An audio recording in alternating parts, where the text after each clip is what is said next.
What's up, guys? It's your boy, Horrible Game Reviews. So I've played my fair share of gacha games, namely AFK Arena, AFK Journey, Genshin Impact, and Wuthering Waves, and this is my review for Punishing Grey Raven. Punishing Grey Raven is a gacha game made by Kuro Games back in 2019 in China. It was released globally in 2021, and it's the same company that made Wuthering Waves.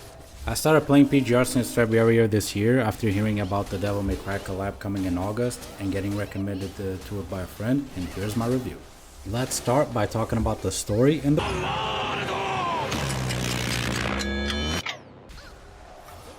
Punishing Grey Raven, or PGR, takes place in a post-apocalyptic world after it was destroyed by the Punishing Virus. A virus that basically corrupts everything electronic and cybernetic and turns it into monsters called Corrupted. The majority of humanity has left the planet and lives in a space station called Babylonia, which is one of the main factions of the game, and our main character, the Commandant, is the leader of a squad called Grey Raven. A squad is composed of basically androids with human consciousness, called constructs, that are tasked with fighting the corrupted and other threats. There are many other interesting factions, like the Forsaken, which are humans that refuse to leave Earth and are hostile towards Babylonia, and the Ascendants, which are constructs that are infected with the Punishing Virus, but they retain their consciousness, and their objective is to destroy humanity. The story is very dark. For example, some characters were experimented on as children to become construct soldiers or people being tortured.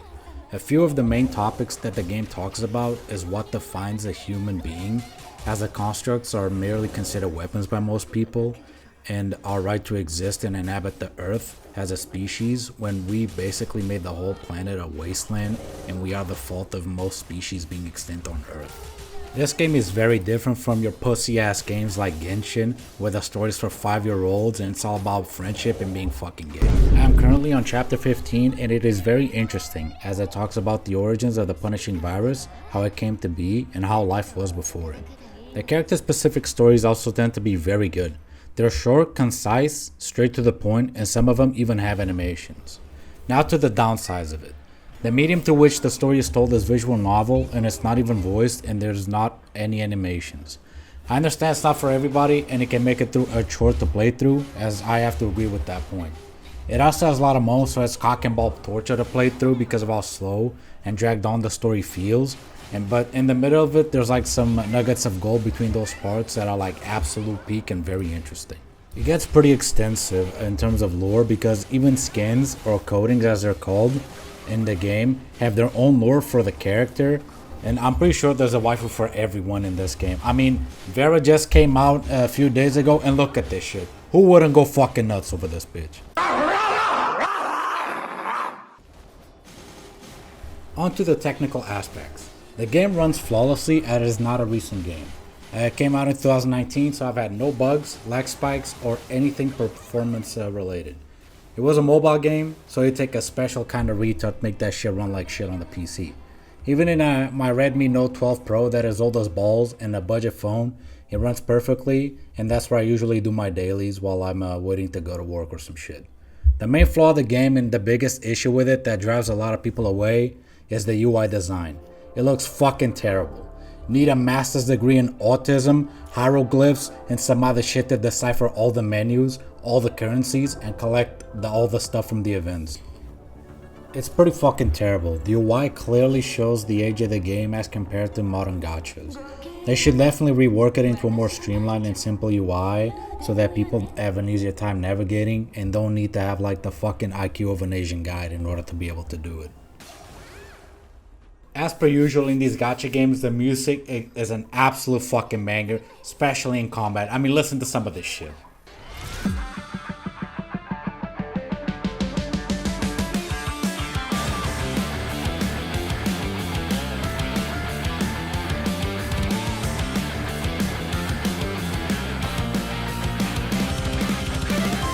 Or the classic combat music that everyone knows.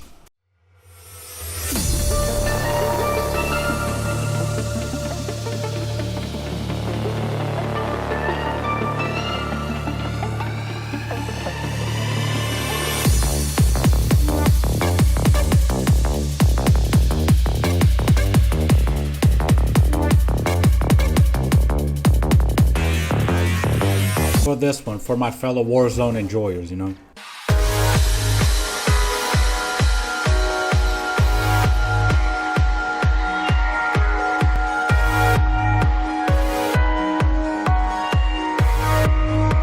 The soundtrack is extremely varied. There's like heavy metal to dubstep and shit like that. I'm sure there's something for everybody here. On to the biggest problem, which is the voice acting.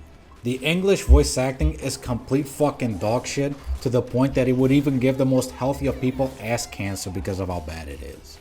Another bad part of the voice acting is how little there is of it at the same time.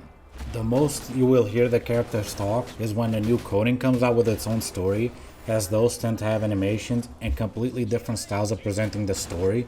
Some even have cutscenes or manga pages, and they usually tend to be voiced. The Chinese and Japanese voice acting are great for the most part, but sadly, due to the story being visual novel style, there is very little of it. Let's break down the gameplay. It is instance based, with very small maps or groups of enemies for you to beat up. The combat itself feels amazing and satisfying. Even the supports and amplifiers deal crazy damage. It makes it fun to play even the supports or tank classes. This is the newest character, which is Vera Garevor. It's a new frame for Vera, and look at this shit. Her animations are insane. She doesn't even look like a fucking support. The main problem when it comes to combat is how little it lasts, really. From the occasional fight during the story chapters to the dailies and weeklies, you spend very little time in combat, which is a damn shame considering how fucking good and awesome it is and the character's abilities are. You fight for like 30 seconds and that's it for most of the time. You don't get to look at the characters while exploring the map, for example, on the open world gachas. When it comes to events, most of them are very quick and easy to do, and there are even some fun ones.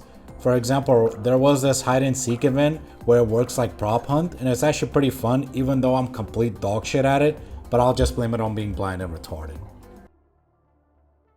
The game is very generous. It gives you a ton of black cards, which is the premium currency used for pulling, and it also frequently hands out free selectors. So far I've gotten 3 in these last months. It's fucking crazy. Currently, there are consolidated patches coming out for the global version of the game as a way to catch up with the Chinese version until the year. So every patch includes multiple patches, as for example the current patch, Dream Till the Timeless End, includes 3 patches with 2 S rank or 5-star characters if you want to call them that, and a new A rank, which is a 4-star.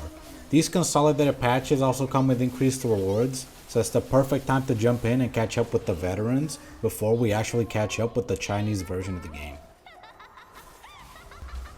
The endgame consists of a few weekly challenges, namely the Phantom Pain Cage, which is 3 bosses with 3 levels of difficulty that can scale up to Ultimate, which is a decent challenge, and the War Zone, that has 2 maps that are some sort of boss rush, where the more damage you deal, the more points you get at the end.